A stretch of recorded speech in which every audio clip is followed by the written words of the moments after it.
I'm not saying you can go as hard as you did when you were 20 or now at 43, but there's a new bar that you must always set in your life.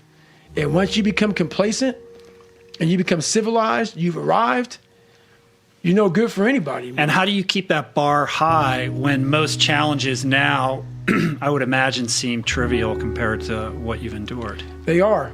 I go back to the sewer, and the sewer is that $7 a month place I once lived in as a young kid.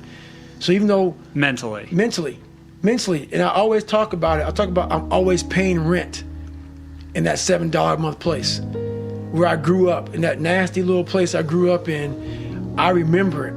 I remember like it was yesterday, and I'm glad I do. I never want to forget the dungeon of where I come from. Even though it's real spooky and it's scary and there's no lights on in there and there's cobwebs and some creepy motherfuckers in there, some demons, all those motherfuckers in there made me Goggins, made me who I am today. That's where the strength came from. You got to go back to the beginning, to the fundamentals of life, to the very fundamentals of where it all, like playing basketball. You got to go back to the fundamentals. You can't always just stay up here. You got to go back to scratch.